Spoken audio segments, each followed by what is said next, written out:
नमः परमहंसास्वादितचरणकमलचिन्मकरन्दाय भक्तजनमानसनिवासाय श्रीमद्रामचन्द्राय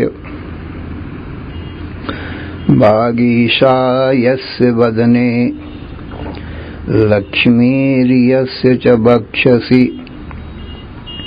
यस्यास्ति हृदये संवित् तं नृसिंहमहं भजे। विश्वसर्गविसर्गादि नवलक्षणलक्षितं श्रीकृष्णाख्यं जगद्धाम परं धाम नमामि तत्। माधवो माधवावीशौ सर्वसिद्धिविधायिनौ वन्दे परस्परात्मानौ परस्परानुतिप्रियौ। अम्भोधिस्थलतां स्थलं जलधितां धूलीलवः शैलतां मेरुर्मृत्कणतां तृणं कुलिशितां वज्रं तृणप्रायतां बह्निशीतलतां हिमं दानतां आयाति यस्येच्छया लीला दुर्ललित अद्भुत व्यसनिने देवाय तस्मै नमः। अज्ञानमोहान्धतमोपहाभ्यां विवेकवैराग्यनिधिप्रदाभ्यां विश्वेशतत्त्वप्रतिबोधिकाभ्यां नमो नमः श्रीगुरुपादुकाभ्याम्।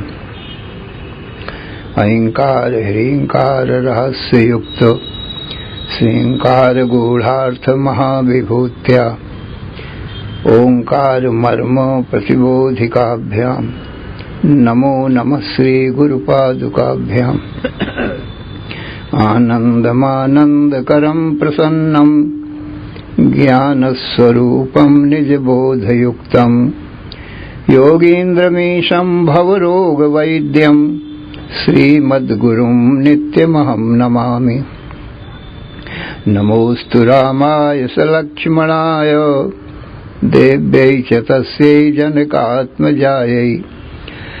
नमोऽस्तु रुद्रेन्द्रयमानिलेभ्यो नमोऽस्तु चन्द्रार्कमरुद्गणेभ्यः नमोऽस्तु अनन्ताय सहस्रमूर्तये सहस्रपादाक्षशिरोरुबाहवे सहस्रनाम्ने पुरुषाय शाश्वते सहस्रकोटियुगधारिणे नमः। यस्मिन् इदं यतश्चेदं येनेदं य इदं स्वयं यो अस्मात् परस्माच्च परः तं प्रपद्ये स्वयंभुवम्। ॐ नमो ब्रह्मादिभ्यो ब्रह्मविद्या संप्रदायकर्तृभ्यो वंशऋषिभ्यो महद्भ्यो नमो गुरुभ्यः। सर्वोपप्लवरहितः प्रज्ञानघनः प्रत्यगर्थो ब्रह्मैवाहमस्मि। नारायणं पद्मभवं वसिष्ठं शक्तिं च तत्पुत्र पराशरं च व्यासं शुकं गौडपदं महान्तं गोविन्दयोगीन्द्रमथास्य शिष्यं श्रीशङ्कराचार्यमथास्य पद्म पादं च हस्तामलकं च शिष्यं तन्त्रौटकं वार्तिककारमन्यान् अस्मद्गुरून् सन्ततमानतोऽस्मि। श्रुतिस्मृतिपुराणानाम् आलयं करुणालयं नमामि भगवत्पादं शङ्करं लोकशङ्करं। शङ्करं शङ्कराचार्यं केशवं बादरायणं सूत्रभाष्य कृतौ वंदे भगवन्तौ पुनः पुनः। ईश्वरो गुरुरात्मेति मूर्तिभेद विभागिने व्योमवद्व्याप्त देहाय दक्षिणामूर्तये नमः। अशुभानि निराचष्टे तनोति शुभ संततिं स्मृतमात्रेण यत्पुंसां ब्रह्म तन्मंगलं परम्। अति कल्याण रूपत्वान् नित्य कल्याण संश्रयात् स्मर्त्रीणां वरदत्वाच्च ब्रह्म तन्मंगलं विदुः। ओंकारश्चाथ शब्दश्च द्वयेतौ ब्रह्मणः पुरा कंठं भित्त्वा विनिर्यातौ तस्मान् मांगलिकौ उभौ। ओम तत्सत् परब्रह्मणे नमः। श्री राम जय जय राम।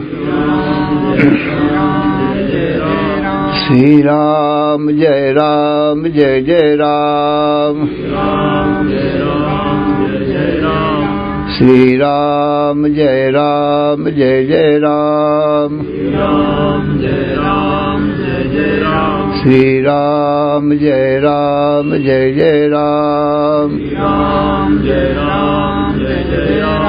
धर्म की अधर्म का प्राणियों में विश्व का हर हर महादेव।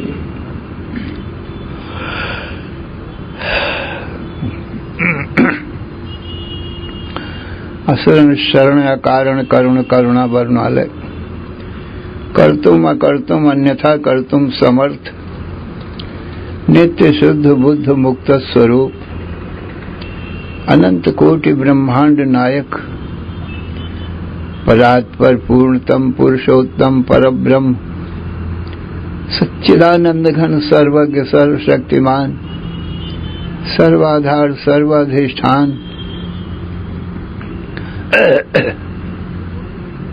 भगवान के ज्ञान से जीव सर्व दुखों से और मृत्यु से भी मुक्त हो जाता है। अर्थात उसको कभी किसी प्रकार का कोई भी दुख नहीं आता, नित्य सुख शांति की प्राप्ति होती, मृत्यु नहीं आती, अमृतत्व को प्राप्त हो जाता है। इसलिए जीव को अपने परम कल्याण के लिए भगवान का ज्ञान आवश्यक है। भगवान के ज्ञान का साधन गुरु और वेद है। वेद भगवान की वाणी है। भगवान ही भगवान को जानते हैं, इसलिए जो भगवान बोलते हैं वही भगवान की वाणी वेद कहा जाता है। तो वेद ही भगवान को बताता है। सो वेद त्रिकांडमयो वेदा, वेद त्रिकांड रूप है। कर्म कांड, भक्ति कांड और ज्ञान कांड, ये तीन कांड हैं। इनका पहला कांड ज्ञान है। इनका कक्षा क्रम है या सोपान क्रम है। माने वेद की पहली कक्षा कर्म कांड है, दूसरी कक्षा भक्ति कांड है और तीसरी कक्षा ज्ञान कांड है। ये ज्ञान कांड अंतिम कांड है, इसीलिए इस ज्ञान कांड को वेदांत भी कहते हैं। माने वेद का अंतिम कांड। ज्ञान कांड से वेद की पढ़ाई पूरी हो जाती है और जीव का काम भी पूरा हो जाता है। जीव भी भगवान को जान लेता है। ये भी सच्चित आनंद से पूर्ण हो जाता है। ब्रह्मविद ब्रह्म ही हो, ब्रह्म को जान लिया तो वो ब्रह्म रूप ही हो जाता है। जन्म मृत्यु के भय से सदा के लिए छूट गया। इसीलिए ज्ञान कांड को वेदांत कहा जाता है। तो पहला कर्म कांड इसमें बतलाया गया है सज्जनों।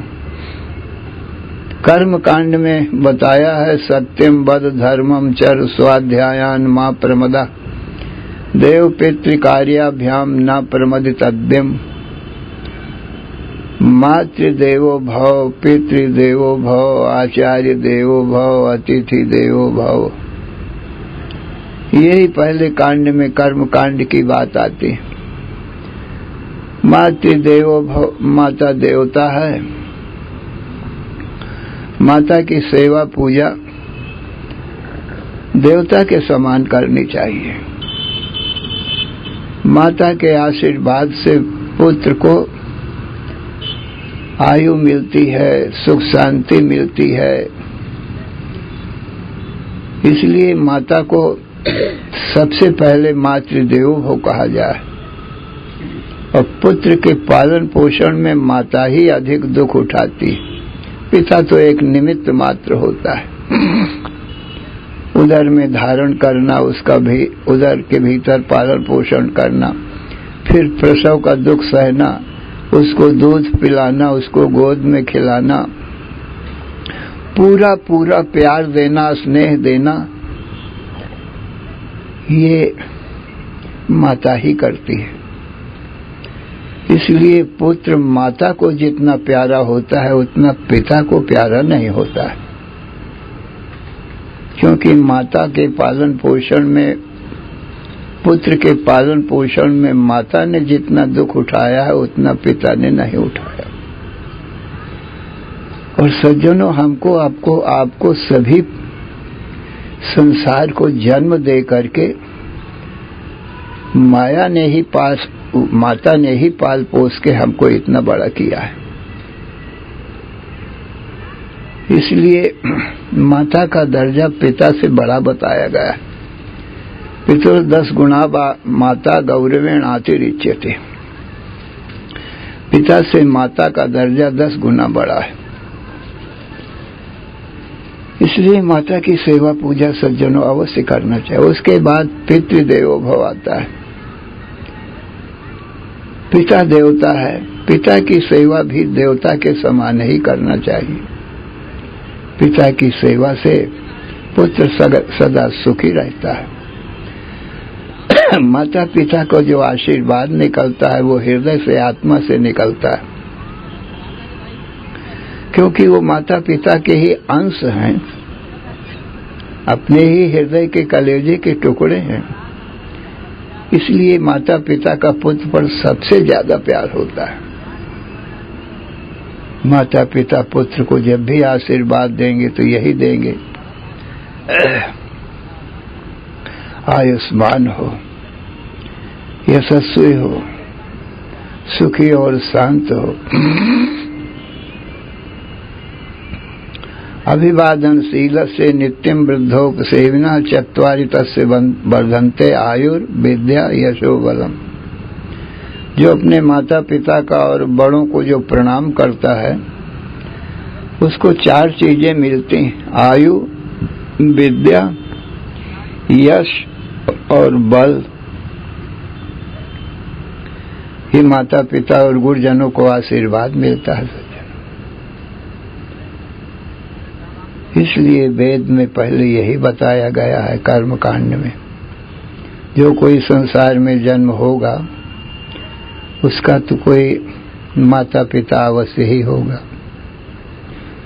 भगवान राम ने, कृष्ण ने जो जन्म लिया पृथ्वी में, ये ईश्वर हैं, साक्षात विष्णु के अवतार हैं, तो भी इनको किसी माता पिता के उदर में आना पड़ा, माता पिता का पुत्र बनना ही पड़ा।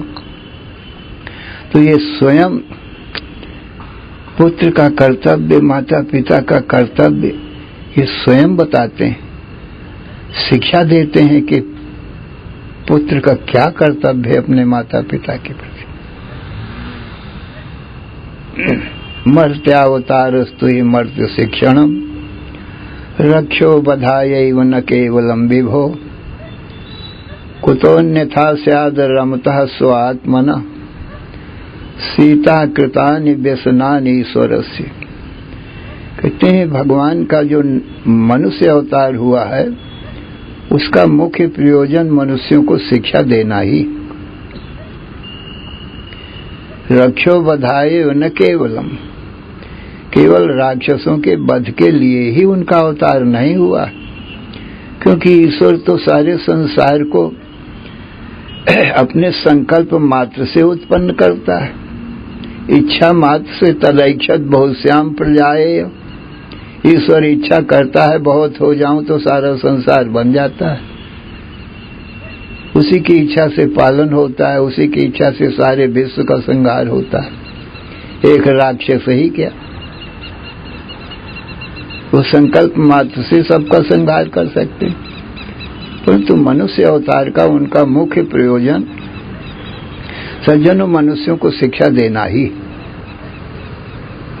सबसे पहले किसी माता पिता का पुत्र ही बनेगा तो सभी संसार के पुत्रों को पुत्र की शिक्षा देते हैं भगवान। प्रातः काल उठ कर रघुनाथा, मातु पिता गुरु नाम वही माथा। आयसु मांगी करें पुर काजा, देख चरित हर्षित मन राजा। प्रातः काल उठ करके सबसे पहले माता पिता और गुरु को प्रणाम करते हैं और उनसे आज्ञा मांग करके जो आज्ञा देते हैं वही काम करते हैं। तो ये पुत्रों को शिक्षा देने के लिए भगवान ये कहते हैं, नहीं तो ये तो जगत के पिता हैं भगवान राम, परंतु पुत्रों की शिक्षा देने के लिए पुत्र बने। फिर सज्जनों मित्रों को शिक्षा देने के लिए मित्र भी बनते हैं। जो भी अपने घर के आसपास के पड़ोस के नगर के लड़के हैं उनके साथ में भगवान मित्रता का व्यवहार करते हैं, खेलते हैं उनके साथ में। जब खेल में लग जाते हैं तो भूख प्यास बच्चों को भूल जाती। भोजन का समय हो गया है, थाली परोस गई है। दशरथ कहते हैं कौशल्या राम को बुला के ला, उनके साथ ही भोजन करेंगे। तो कौशल्या बुलाने जाती हैं तो बालकों के साथ मित्रों के साथ खेल में ऐसे रमे हैं कि सब भूल गए हैं खाना पीना। तो कौशल्या जब बोलन जाई, ठुमुकी ठुमुकी प्रभु चलहि पर आई। कौशल्या जब बुलाने जाती है तो बालकों के साथ में मित्रों के साथ में भाग चलते हैं। तो माता भी पीछे पीछे चली जा रही दौड़ती। माता थक जाती है तो राम देखते हैं कि मेरी माता थक गई तो खड़े हो जाते हैं। माता जाती है, कहती है बेटा राम तुम्हारे पिता भोजन के लिए तुम्हारी प्रतीक्षा कर रहे हैं। थाली परोसी रखी। वो कहते हैं राम के साथ ही खाएंगे। तो राम कहते हैं माँ ये हमारे सब मित्र लोग हैं, इनके बिना मैं अकेले कैसे भोजन करूंगा। तो माँ कहती है कि बेटा ये तुम्हारे मित्र भी तुम्हारे साथ ही खाएंगे भोजन, सब चले। तब राम खुश हो जाते हैं, प्रसन्न हो जाते हैं, क्योंकि मित्र के बिना खाना पीना कुछ अच्छा नहीं लगता है। मित्र बहुत प्यारे होते हैं सज्जनों। मित्रता का नाता एक ऐसा है कि अपने मन के सारे विचार मित्रों को, एक मित्र दूसरे मित्र को बता देता है।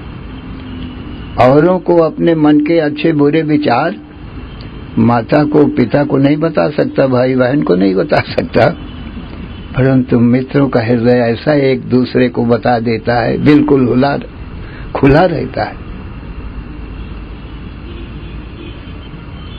कोई भी विचार कितना शुद्ध होता है मित्र का हृदय। इसीलिए भगवान राम ने अपने जीवन भर मित्रता का नाता जोड़ा है। जंगल में भालू बानरों से भी मित्रता का नाता जोड़ा। सबसे ऊंचा नाता यदि है तो मित्र का ही। तब राम अपने सभी भाइयों के और मित्रों के साथ में आकर के भोजन करते हैं, खूब प्रसन्न होते हैं। बंधु सखा संग भोजन करहीं, मातु पिता आज्ञा अनुसरहीं। बंधु भाई और सखा मित्र, इनके सब के साथ मिल करके भोजन करते हैं। परस्पर में बड़ी प्रीति है आपस में सज्जनों। तो मित्रों की शिक्षा देने के लिए भगवान मित्र बने हैं सब मृत्यु लोक के बालकों के। फिर यज्ञोपवीत हो गया, सयाने हुए, विद्या पढ़ने की बारी आई। तब विद्यार्थियों को शिक्षा देते हैं भगवान। उन्हीं मित्रों से सबसे कहते हैं कि देखो भाई, हमको सारा जीवन खेल कूद में ही नहीं बिताना है, विद्या ध्यान करना चाहिए। विद्या एक ऐसा धन है कि विद्या धन से बड़ा संसार में कोई भी धन नहीं। बाहरी धन कुछ न होवे, खाली विद्या धन होवे और जंगल में बैठ जाए, उसके पास बड़े राजे महाराजे भी आते हैं गीता रामायण भागवत वेद पुराण सुनने के लिए। ऐसा धन है तो जंगल में भी कोई कमी नहीं रहती। सारा संसार आदर करता है विद्या का, विद्वान का। आप लोग इतने समय यहाँ आए हो किसके लिए? इसी विद्या के लिए, ज्ञान के लिए, वेद शास्त्र सुनने के लिए आए हो ना, और तो कोई प्रयोजन नहीं है सज्जन। इसीलिए आए हो ये माँ गंगा की गोद में बैठ करके आप ये ज्ञान गीता रामायण भागवत सुन रहे हो। तो विद्वान को क्या कमी हो सकती है?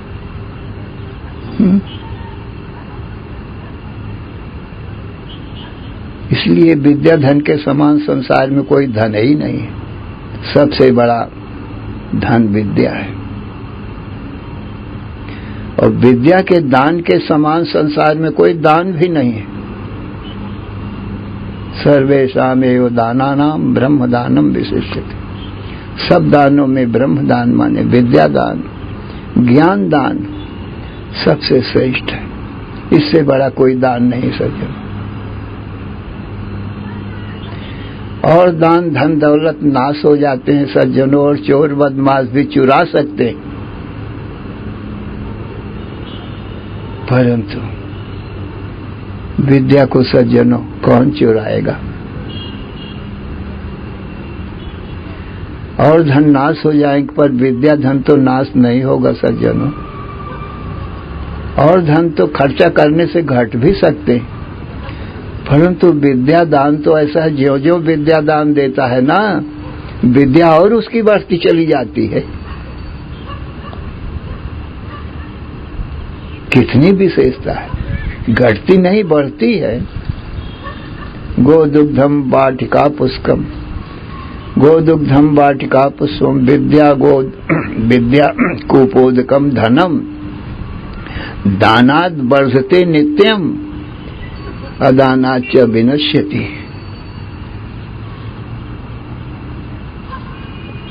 दान न दो तो विद्या भूल जाएगी सज्जनों, और दान देते रहो तो विद्या बढ़ती रहेगी। और सबसे बड़ा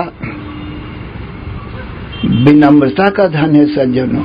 विद्या नम्रता देती है। विद्या ददाति विनयम, और ये नम्रता ऐसी चीज है सबको बस में कर लेती है सज्जनों। ऐसी ये नम्रता है।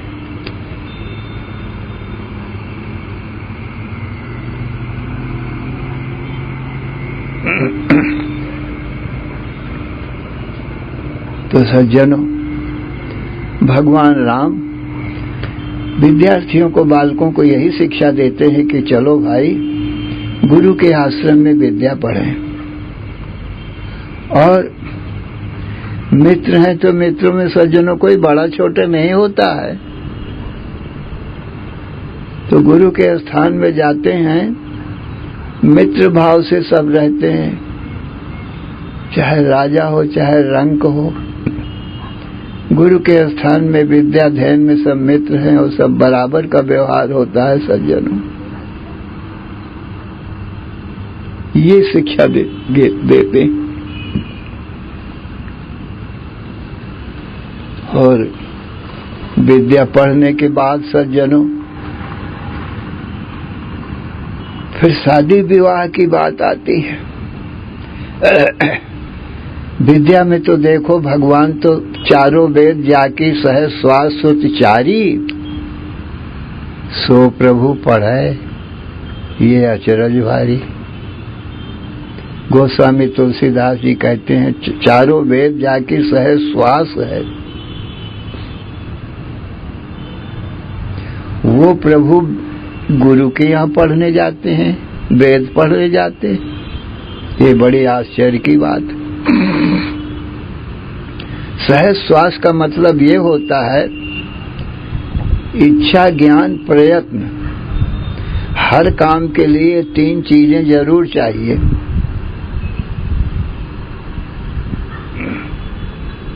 इच्छा ज्ञान जानाति इच्छति अथ करोति। किसी वस्तु को जानने के लिए ज्ञान चाहिए, फिर इच्छा चाहिए, फिर कर्म करना चाहिए, तभी सज्जनों कोई भी काम पूरा होता है। जानाति इच्छति अथ करोति। इन 3 चीजों के बिना सज्जनों कोई भी काम पूरा होता ही नहीं है। छोटा से छोटा काम कर लो। एक घड़ा बनाना है तो घड़े बनाने का पहले तो ज्ञान होना चाहिए ना। घड़े बनाने का ज्ञान न हो तो घट कैसे बनाएगा। ज्ञान मान लो है, परंतु इच्छा यदि ना करे घड़ा बनाने की तो भी घट कैसे बनेगा। इच्छा ही नहीं करता कि मुझे घड़ा बनाना है। और मान लो ज्ञान भी है और इच्छा भी करता है घड़ा बन जाए, पानी पीने के काम में आता है। गंगा जल भर के रख लो, घी दूध दही मक्खन मलाई भर लो घड़े में, ये काम आता है। परंतु यदि घड़ा बनाने का कर्म ना करे, देह इंद्री मन बुद्धि से कर्म इंद्रियों से हाथ पांव ना डुलावे, माटी न लावे, माटी को ना गूंधे, चाक में ना चढ़ावे, चाक को डंडे से ना घुमावे, तो सज्जनों क्या घड़ा बन जाएगा? काम कर्म किए बिना नहीं बनेगा। तो घड़े बनाने का ज्ञान भी होना चाहिए, इच्छा भी होना चाहिए और प्रयत्न भी होना चाहिए। तो सज्जनों हर काम में ये 3 चीजें लगती हैं सज्जनों। जैसे अब भोजन ही बनाना है तो रोज के लिए चाहिए, तो सज्जनों भोजन बनाने का ज्ञान होना चाहिए। तो ज्ञान होने मात्र से भोजन तो न बन जाएगा। ज्ञान बुद्धि में होता है भला, तो बुद्धि में ज्ञान तो है भोजन बनाने का, पकवान बनाने का, और इच्छा सज्जनों मन में होती है, परंतु मन से इच्छा ही नहीं करता तो भी भोजन नहीं बनेगा। और सज्जनों कर्म मन में नहीं होता है, कर्मेंद्रियों में होता है। हाथ पांव आदि ये सब कर्मेंद्रियां हैं सज्जनों। वाणी ये सब कर्मेंद्रिय। तो हाथ पांव ना हिलावे, कर्म ना करे, आटा न मारे, चूल्हा न जलावे, और ये सब काम ना करे कर्मेंद्रियों से, तो क्या भोजन बन जाएगा? नहीं बन जाएगा। तो इंद्री मन और बुद्धि तीनों की सहायता से कोई भोजन बन सकता है सज्जनों। तो सज्जनों ऐसे अपनी बुद्धि से जोड़ लेना, संसार का कोई भी काम हो ये तीन के बिना नहीं बनता है। परंतु हमको आपको श्वास लेने में कौन इच्छा ज्ञान प्रयत्न की जरूरत पड़ती है बताओ? हमारी जो श्वास आती जाती है इसकी कोई जानने की जरूरत है कि हम ज्ञान करें कि हमारी श्वास चल रही है? क्या हम इच्छा करते हैं कि हमारी श्वास चले? क्या हम कोई प्रयत्न करते हैं श्वास लेने के लिए? सज्जनों सहज ही आती जाती है। जागते सोते सोने में तो देखो बुद्धि भी नहीं रहती, मन भी नहीं रहती, इंद्रियां भी नहीं रहती, तो इच्छा ज्ञान प्रयत्न तीनों नहीं हो सकते सुसुप्ति में ना।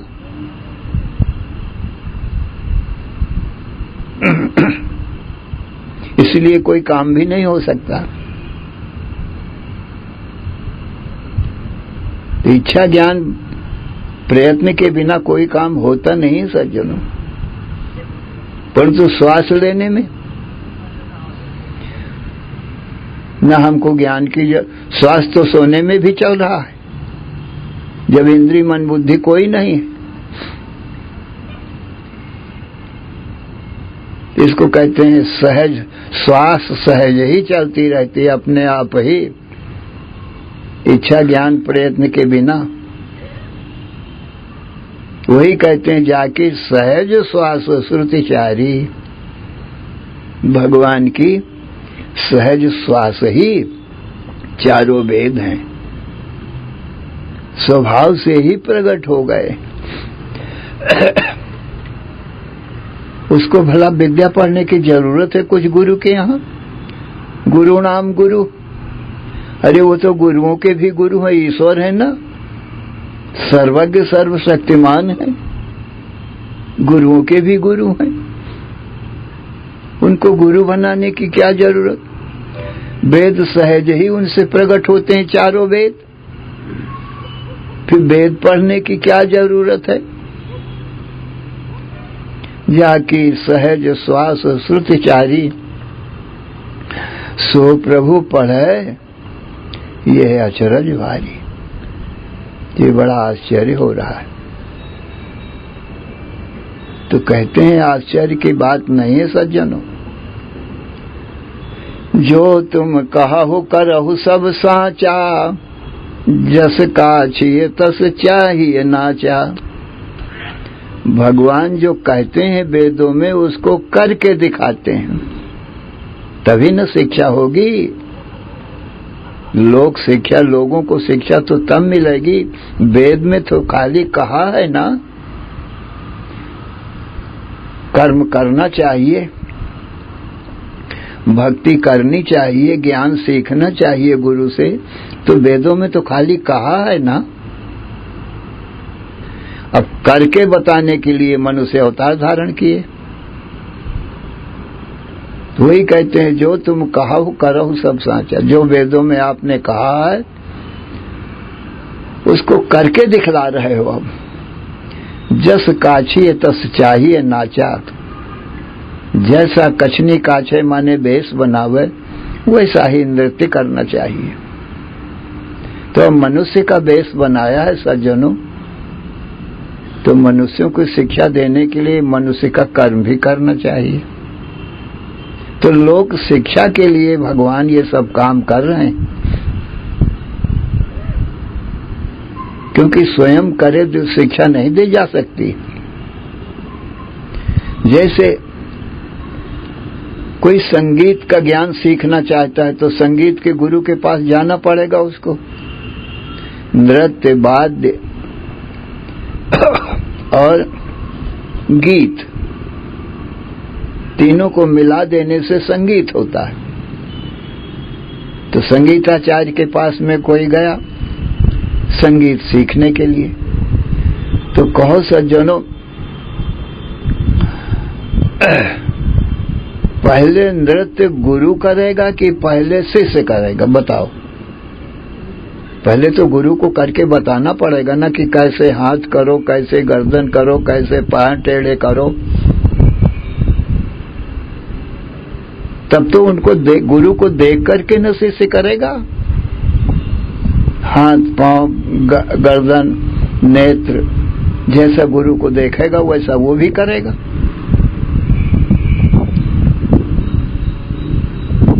तो खाली वाणी से बताने से तो नहीं बन जाएगा ना,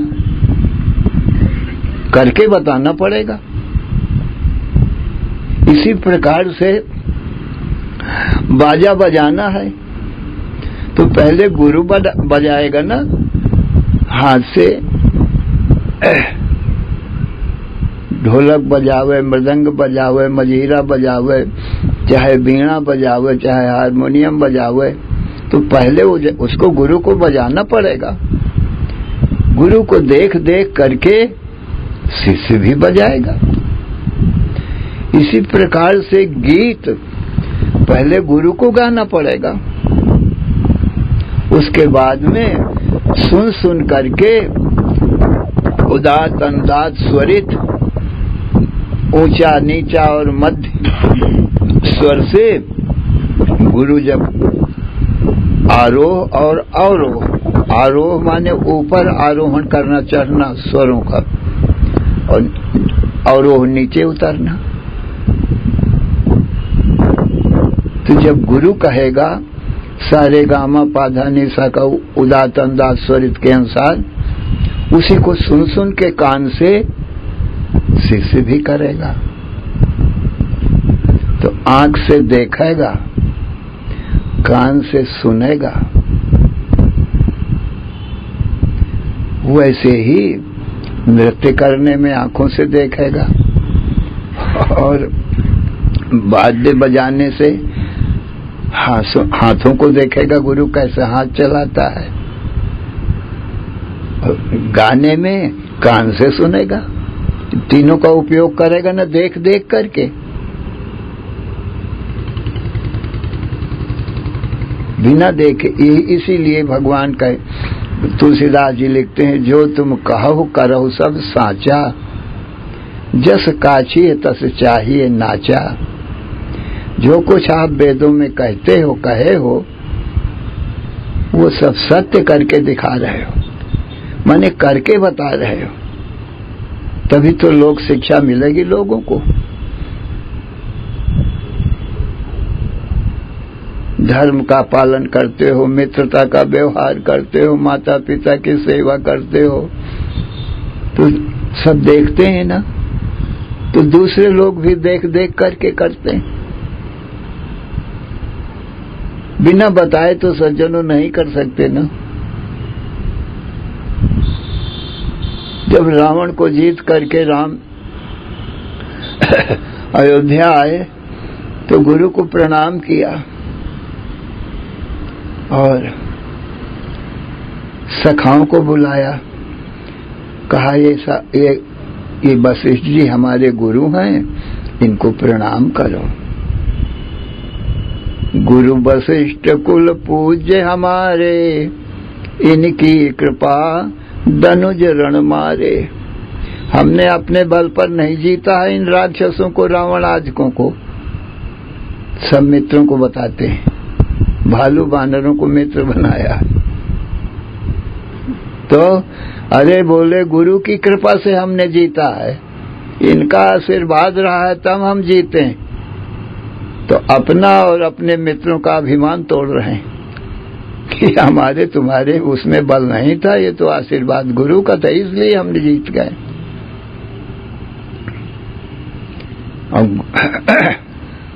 गुरु पद लागो सबहि सिखाए। अब बानरों को गुरु के चरण लागना आता नहीं, तो अपना पहले प्रणाम करते हैं। इस प्रकार से प्रणाम करो, जैसे हम आप लोग अपने छोटे छोटे बच्चों को स्वयं हम प्रणाम करके अब उनको प्रणाम करना सिखाते हैं, ऐसे ही राम स्वयं प्रणाम करके उनको सिखाते हैं। जब गुरु पूछते हैं कि राम ये भालू बानर तुम्हारे कौन हैं, तो गुरु से कहते हैं ये सब सखा सुनो गुरु मेरे, भय रमण समर सागर महाबेरे। ये हमारे सब मित्र हैं, सखा हैं। संग्राम जीतने में रावण की सेना बहुत विशाल थी। मम हित लागी जन्म ही नहारे, भरत हुते मुहे अधिक प्यारे। हमारे साथ में इन्होंने अपने प्राण तक निछावर कर दिया। ये हमको भरत से ज्यादा प्यारे हैं। तो मित्रों की प्रशंसा करते हैं।